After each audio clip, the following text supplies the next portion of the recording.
manager. That's all that's here. And I think Sarah Fong, also our multimodal coordinator, is here out front too. I'd also like to recognize some of the other Pilsen staff. Daniel's in the back there to answer questions, and Jane is also here.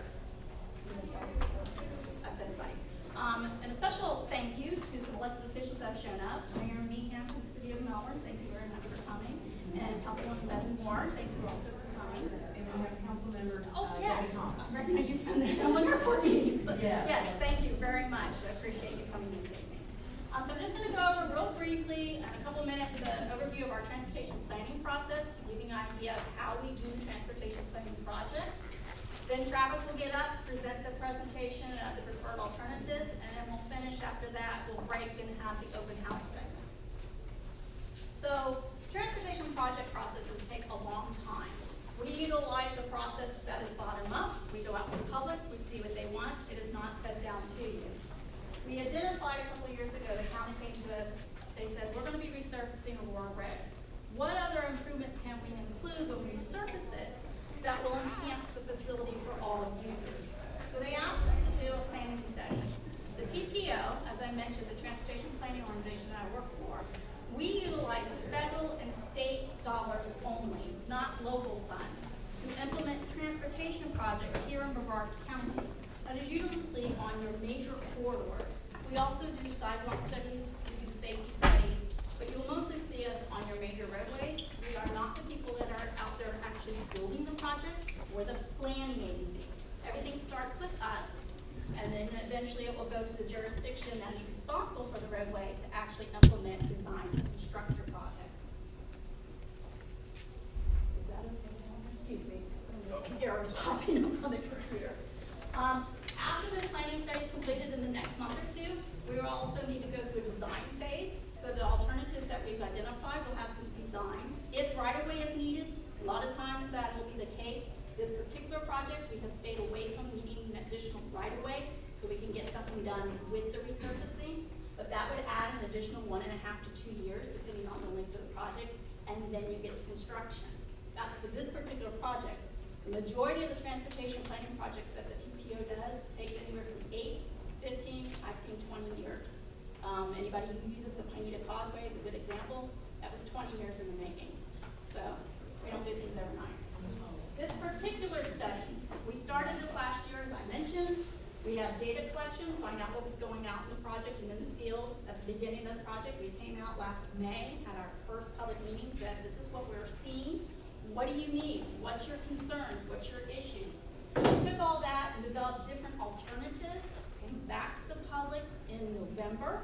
We said this is what we found based on what you told us you wanted. Here's all your options. And the board is also in the back there, so you'll be able to see, I think there were 6 different options that we came up with. And so then we took those, they voted on those, we took the preferred alternative that they wanted. It's actually a mixture of a couple of them to get the sidewalks that were requested. And we did a cost analysis, and that's what we're here tonight. We have costs of what this is going to take to get implemented in the ground. We're going to present this to our TPO board in May, and then we'll follow up coordinating with the county. This is a county-maintained road within the city of Melbourne. So it's not the city that's responsible for the road, it's the county. And that happens throughout Brevard County. Different roads are maintained by different agencies. So Aurora Road, our study goals were assess what are our pedestrian features, what's needed, what's not out there, what is referred to out there, along with bicycle facilities, which don't exist. Transit needs, there are transit stops on there. It's only eastbound though, so we did field observation. You actually see people running across the road, dodging 4 lanes of traffic to get to the transit stop that goes eastbound. We'd like to make some improvements there. And then some operational improvements at the major intersections. Keep in mind, there are 5 schools, 3 elementary, 1 middle school, 1 high school, that are all utilizing or real close to this road. So even though you may be in your car every day and you don't have children or you don't have a need for any of those facilities, please keep in mind there are other users out there that need accommodations. And that's what we're looking for. Other studies I want you to be made aware of. Travis will mention the Wycombe Road study that we just completed. The Wycombe and Aurora intersection improvement was done as part of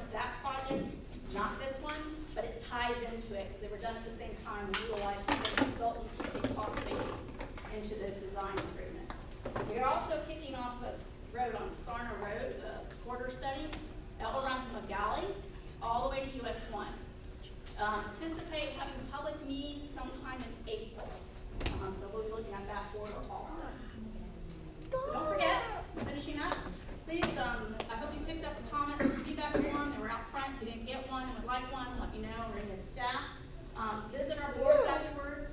We have a virtual reality opportunity for you with some goggles. You can actually experience some of the intersection improvements as they are today and as what's proposed. So that will be a fun feature Travis will go through with you.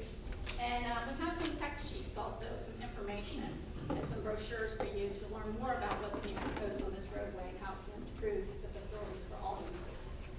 So with that, I'd like to turn it over to Travis, and hopefully you will gather your questions. And at the end, we're not going to have a question back and forth at the end of this presentation, but we'll be around so everybody can view all the information. We'll be happy to talk to each one of you at the end. Thank you. Thank you. All right.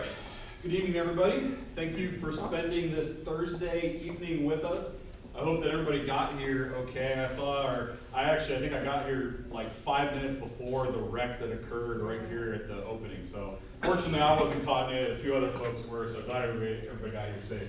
So hopefully you are here to look at and talk about the Aurora Road corridor study. So if you are here for something else, you can feel free to leave. But this is what we're talking about tonight.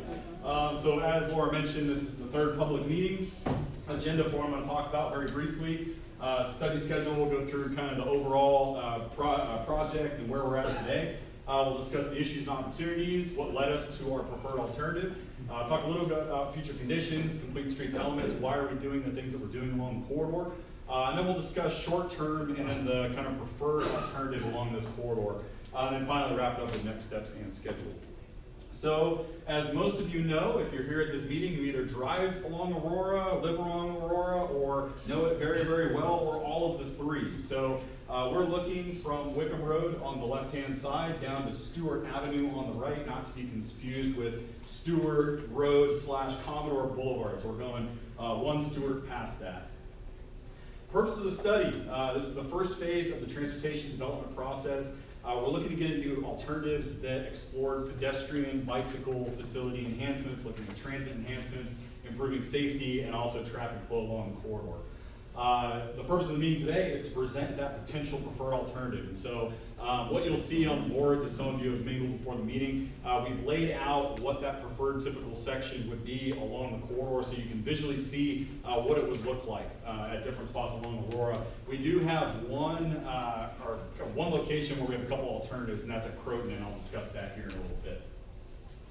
So the project schedule, I know it's very small and hard to read, but I'll give you the Cliff Notes version. So we started off the project by doing existing conditions. So that's getting in, looking at traffic, looking at safety, looking at where pedestrians or bicyclists are using this facility. And that led us to our issues and opportunities. Then from there, we got into future traffic. And so we were looking at if we projected out the traffic 20 years, what's that going to look like from an operations side? And then we went through a fairly detailed public involvement and alternatives analysis process. And I'll kind of go through the different steps that got us to the point where we are here in March, looking at the preferred alternative at our last public meeting. So issues and opportunities. So for the folks that have been to either one of the last two public meetings, this should be pretty familiar. If you haven't, this should also be very familiar because these are some of the issues and opportunities we heard from the public and experienced ourselves along this corridor. So looking at pedestrian and bicycle safety and comfort. So we're missing the sidewalks for a majority on the north side of the road. We do have relatively good sidewalk coverage on the south side from Wycombe down to about Commodore. Once you get onto Commodore, a little bit to the east is a little bit spotty, not very great. And the sidewalk on the south side isn't in great condition to begin with. So it's pretty narrow. In some spots, it's not very well maintained. So we'll be looking to fix that moving forward. The bicycle facility enhancements, so there are no bike facilities today. 4 lanes undivided. You don't have bicyclists that are riding in the roadway. So we did some different things to hopefully address that moving forward. Looking at transit stop enhancements, so this is going back to what Space Coast Area Transit did a few years ago with their ADA assessment, so we rolled those recommendations into our project. And then the emphasis intersections. So as Laura mentioned, we have 5 different elementary, middle, and high schools along this corridor. We went out, we saw that there were a lot of younger children, elementary school and middle school students that were using a lot of these intersections, especially at Croton and Commodore. And so what are we doing to help kind of calm the traffic down along this corridor to make it a lot more user-friendly for those children and for the other pedestrians and bicyclists that are along the corridor. So some of the things that are preventing us from reaching all of these goals that we have, and these will play a huge factor in our typical section analysis that we'll talk about here in a little bit. All those little blue water dots, those are all drainage swales or some type of drainage feature that we're having major issues with on the north side of the road. What we found is we did a couple alternatives where we had a north side sidewalk.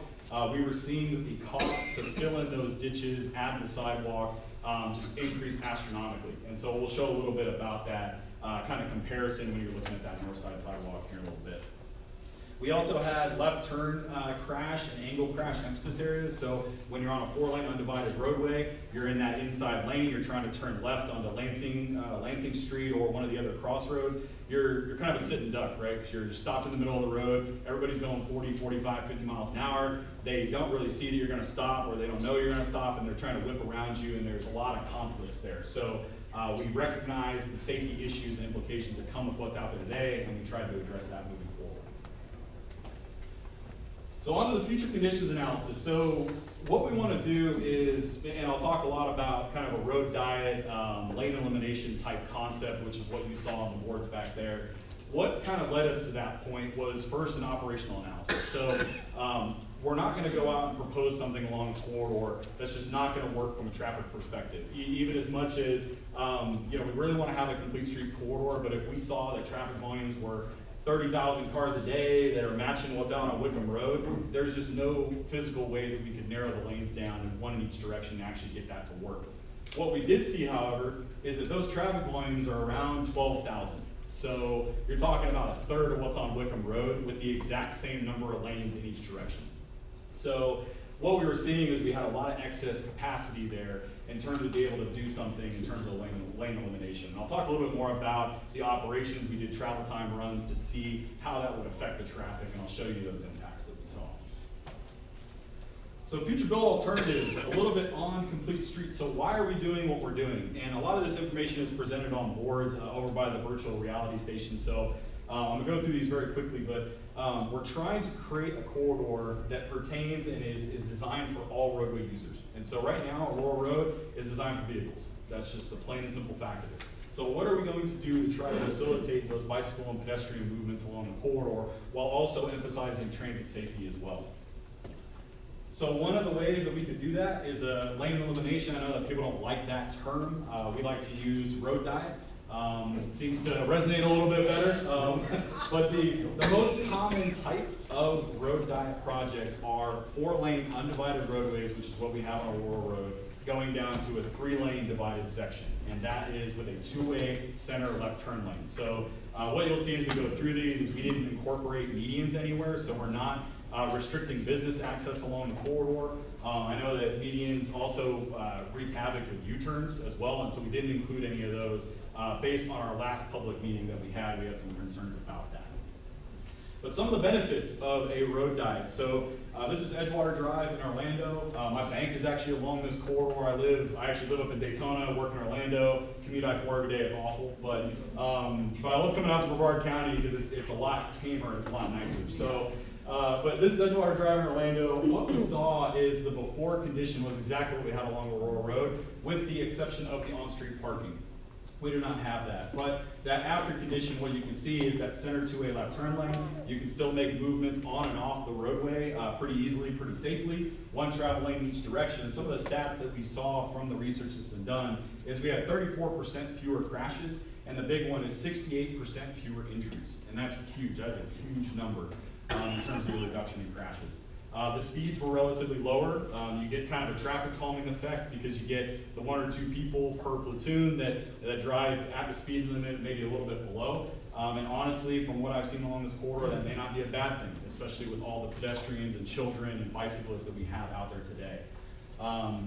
We did see an increase in pedestrian and bicycle activity as well. And so you see that this kind of revitalizes the corridor, gets people out, gets people moving. The volumes here as well are key with this example. It was around 20,000 cars per day. And what we're sitting at on Aurora is about 13,000. So you're talking 7,000 vehicles less. Edgewater Drive operates fine, operates well. I've driven there during peak times, driven there during off-peak, and it works just fine. And then the economic development of it as well, it tends to revitalize the community pretty well. So there's kind of a couple different tiered recommendations that we have as part of this project. One is the longer-term preferred alternative, which you'll see in the back. We also have a few boards emphasizing the short-term improvements as well. So emphasizing the intersections, and this is getting into the little circular dots there. Left turn lane improvements, right turn lane improvements, getting in and doing restriping of those crosswalks to make sure that they're emphasized. Those are huge parts of kind of making a corridor a lot safer for pedestrians and bicyclists. You'll see the PedSafe up there. What that is, it's an emerging technology that actually senses pedestrians in the middle of the crosswalk. And what it does is it allows the walk time to be extended so the pedestrian doesn't get caught in the middle of the road. So let's say that I come up to a crosswalk, I hit the button, and I'm not really paying attention, I got my headphones on or whatever, and the walkman comes in, and I'm just standing there playing on my phone or whatever. So then all of a sudden, I look up and I see the flashing don't walk hand. Well, if I start crossing, I may get caught in the middle of the road and have that vehicular conflict. That technology will recognize that I entered the crosswalk late, and it will extend that flashing don't walk time so that the cars don't interact with me as I'm trying to make it across the road. So a lot of benefits there, especially when you have people on their phones, children doing different things like that. And then we have all of the big gray line in there is actually the resurfacing project. And so we talked a little bit about that earlier. There's a resurfacing project that the county is going to do over the next 2 years. And so this is kind of, a lot of these recommendations that we have can get rolled into that resurfacing project.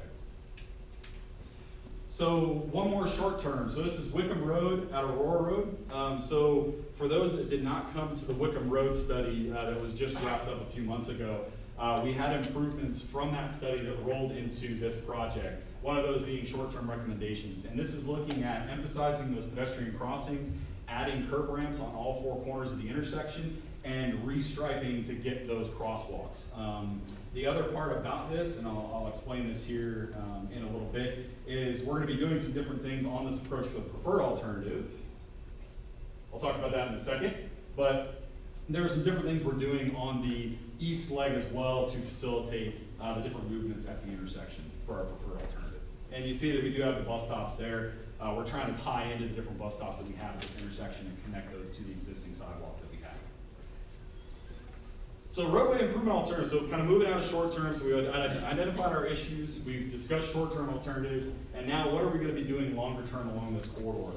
So we discussed all this at our last public meeting. We had a lot of input. We had some folks that really liked the 5-lane section. That was kind of one of our bigger comments from a few folks is, hey, I don't want you to reduce lanes, I want you to add a center two-way left turn lane.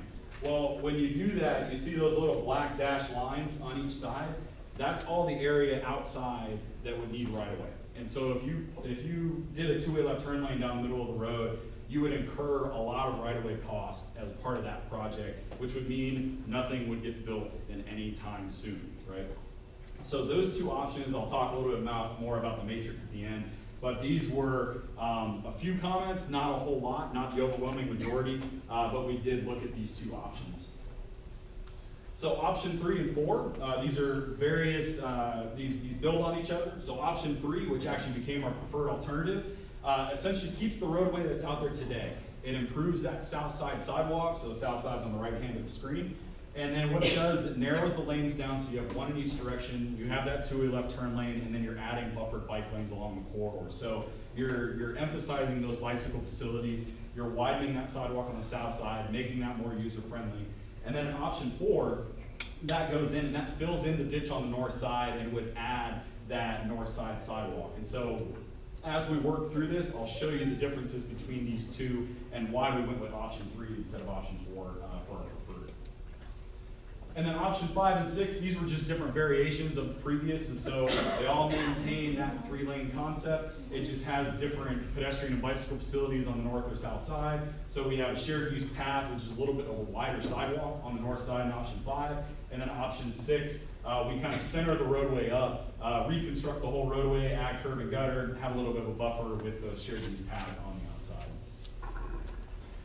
So how we go through and determine what our preferred alternative is, one is by public feedback. So a majority of folks came out and said, yes, we like the 3-lane alternative, some form of the 3-lane alternative. We actually had a create your own typical section station, and 90% of those were in favor of a 3-lane alternative with enhanced pedestrian and bicycle facilities. So that made our decision relatively easy in terms of eliminating the 5-lane. So the 5-lane, what you'll see is the bottom 4 rows, all those dollar signs, that's the most cost that you're gonna have for the improvement along this roadway. So the 5-lane alternatives were removed from consideration. And then what we saw is from alternatives 3 through 6, we had relatively good benefit. You know, they enhanced they had positive impacts for the pedestrian and bicycle safety. They improved vehicular mobility. You did add that center two-way left turn lane. And so you were able to get some more safety in there as well. And then just from the cost perspective, alternative 3 was your lowest cost, generally speaking, of these different typical section alternatives. So I promised that I would show you what would happen on the operations front, so I didn't forget about that. So what we did is once we determined, yes, this 3-lane alternative is something we want to move forward with, we did a little bit more detailed analysis on the operations of this. And what you'll see here is the top is going in the eastbound direction, the bottom is going in the westbound direction, and we had it broken up by the AM and the PM peak period. So obviously, if you did nothing today, you would have the best operations that you would have as opposed to a 3-lane section, but not by much. And that's the key factor here, is that you're only increasing your travel time roughly a half a minute along this corridor when you go down to the 3-lane section. So a lot of times there's a misconception that if I eliminate 2 travel lanes, it's gonna increase my travel time, you know, by 10 minutes, 20 minutes, whatever it is. We went through with the improvements that we're making at the intersections. We are able to facilitate the traffic that we have along this corridor, and that's the key, is if you go through, the segments don't determine the capacity along the roadway. It's what you're doing at the actual intersection. And so what you'll see is the difference here. We have right turn lanes at some of our intersections, and then we're proposing not right turn lanes at some of our intersections as well. And you'll see that when you have those right turn lanes in there, you do see a little bit of a benefit as opposed to not having any right turn lanes at all, especially at Croton. So the one big benefit that we're seeing, and something I want to point out, let's see if my pointer will work here, is the westbound direction in the PM. So who has gotten caught at the Wycombe intersection going westbound? How long do you sit at that light? 3 or 4 lights. 3 or 4 lights. Yep. That's because everybody in the turn lane cuts through and goes straight, and it's everybody else is trying to go straight. Right, right. And so what we're seeing is that today, if you left that approach as is, you're still gonna get hammered on that travel time going westbound. But what we're seeing is that if we do some of the adjustments that I'll show here on the next slide, you actually reduce your travel time. You're probably only sitting through that cycle, probably only sitting through about 1 cycle instead of 3 or 4 at that intersection. Is that because you're forcing more traffic onto other roads because they're not gonna wanna drive on this? No, this is with the volumes that are out there today. So you do see pretty significant benefit with that. So future corridor safety. So in terms of the operations, we're a little bit worse, not enough to really impact anything. And what we're seeing is on the safety side, we get a huge benefit. So what we're seeing, if you go from a 4-lane to a 3-lane section, based on the highway safety manual, we're seeing about a 20 to 30% reduction in crashes. In terms of dollar amounts, that's about $5 to $7.5 million over a 20-year life cycle of this project. So that's people, we're saving lives, we're reducing injuries, and we're helping people get along this road in a much safer way. As opposed to going to a 5-lane section, so we wanted to run that as well to see the benefit, you're really only getting about no benefit to about 5% reduction in crashes by looking at the different 5-lane versus 3-lane configurations. So the Wycombe Road preferred alternative, so to go back to the Wycombe Road project, this alternative came out of that study. And what we're looking at here is a lane swap on this east leg. And so what we're doing to help mitigate that congestion going westbound is we're adding a right turn lane We're shifting everything down, and because we now only have one lane going eastbound, we just have the single lane going eastbound instead of two. We're able to shift the roadway down and not take any right of way at this intersection for the turn lane improvements. Wait a minute, is that, what intersection was that again? What we'll do, we'll take comments at the end. Never mind. Yep. And so Wycombe Road, so kind of moving further east, I'll go through these a little bit quicker because all this is in the back. So moving further east, we have that new configuration going westbound up to the approach to the intersection. And what we actually were looking at here was looking at a mid-block crossing at Temple Terrace. We know that there's a housing development on that north side. There's a bus stop in the close vicinity. So we wanted to tie those two together using that mid-block crossing. We implement that 3-lane section going east. You see that bus stop down at Valencia Drive. And when we get to Lansing, we're doing another mid-block crossing. And so this was something that we had discussed with our PAT. We know that there's a lot of folks that may use that bus stop and then walk up Lansing Street. So what we're doing is actually, this was one of those locations where we could add a sidewalk on the north side of the roadway. Very few locations where we could do that. This was one where we weren't impacting the drainage ditch and we could do that relatively easily. So we added that mid-block crossing. We're able to get people over to the north side of the road and we get them onto Lansing by foot. So Helmand Street to Croton, we just keep moving down the corridor with that 3-lane section, adding the sidewalk or improving the sidewalk on the south side of the roadway. And this is where we get into a couple different alternatives at Croton. So the first alternative, because of the pavement that we have out there today, we're actually able to include an eastbound right turn lane that's not there today.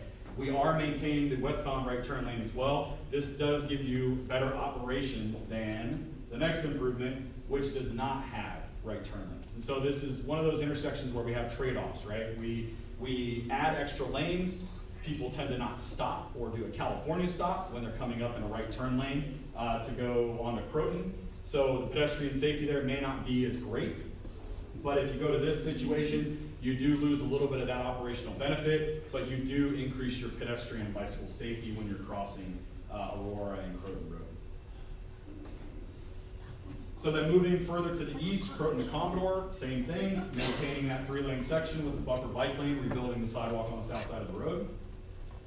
And then we get to Commodore. And this was an interesting intersection because it had a lot of congestion, traffic problems due to the high school. And so what we were able to do is fit in a northbound left turn lane to help facilitate those left turners to get onto Aurora.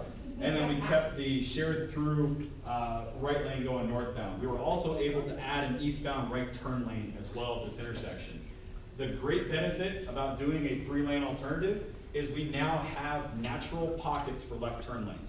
So if anyone who's sat at the Commodore intersection, how hard is it to turn left and be able to see people coming along Aurora? There's a little bend to the east. With this all configuration, you're able to safely store in the left turn lane going eastbound or westbound, and you're able to make those movements a lot safer than you are today.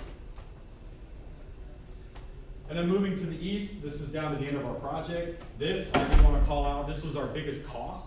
And part of the reason for that is because of the right-of-way that we would need due to a pond. So what we're doing is we're improving and we're changing the south side of the roadway so much from a drainage perspective that we would need to attenuate that volume, make sure that all that water gets treated, and we would need a pond site for that, which is why you see that this has about a $5.4, $5.5 million price tag just for this section where we're doing the exact same improvements. And then one other aspect of this is we're going down to Stewart, and we actually extend the 4 lanes up to Mosswood, and that's where we would do the transition between the 4 and the 3-lane section. And then at Stewart Avenue, we're also including north-south crosswalks, because today you only have the crosswalk on the south leg, and we know that folks want to go north-south at that intersection as well. So a little bit on what this could potentially look like. So this is part of our virtual reality opportunity that we have at the end of this. And so this is what you'll see, but you'll actually be able to pan around and see what we're changing. So this is at Helmand Street. We wanted to show what that mid-block crossing could look like. So you have a 4-lane undivided section, you have the person at the transit stop. Very difficult to cross the road in this situation. We would be able to implement that mid-block crossing at Helmand Street, get the folks across much safer than it is today. So this is just an aerial snapshot, the Helmand Street intersection, and what it could potentially look like with that improvement as well. So then down at Commodore, I think this had the most noticeable improvement in terms of the turn lane and bicycle lane additions. So this is looking east, or I guess northeast. And when you reduce the number of lanes down, you have one through lane, you have your left turn lanes, you have your right turn lanes. And then looking northwest, so you can see that northbound leg. You can see the extra lanes that we have added there. So the numbers that everybody's looking for, how much is it all gonna cost, right? So what we saw is that overall for the entire project, so alternative A, that is everything that I just presented. And what we're seeing is that's gonna come in about $12 million. Now keep in mind, $5 million of that is from the portion from Commodore east to Stewart. So that portion of the project makes up about 40% of your overall cost. There may be opportunities, we've talked with Brevard County about segmenting the resurfacing. And so even if we don't have $12 million laying around to do the entire project, there may be specific sections where we could go out and do the different improvements that we've shown here. Now option B, what we wanted to show you all is why are we not doing the sidewalk on the north side of the road? Because it would cost about 2.5 times more. What we're dealing with is that roadway right-of-way cost, that comes in when you have to deal with ponds. So we build the sidewalk on the north side, we fill those drainage ditches in that are out there today. That means we have to treat the water, which means we have to build ponds, which means we have to acquire right-of-way. So we're looking at 4 ponds along the corridor, about $18 million for those improvements, which is the reason for that high cost. So next steps. So what are we gonna do for the rest of today? We want you to fill out the comment form, so hopefully you all received that. If not, they're out at the front. We also have the Aurora Road website that's on the bottom of the second, or the 2-page handout that you received. We want to get your comments on the preferred alternatives, see if there's anything that we need to change before we go to the board in May. So we have a little bit of time between our board presentation. We can take your feedback, take your comments, see if we need to adjust anything, and go from there. This is my contact info. I'll leave this up, and we are done. So what we're going to do is we'll ask everyone to kind of hang out, walk through the boards if you haven't already, walk through the concepts.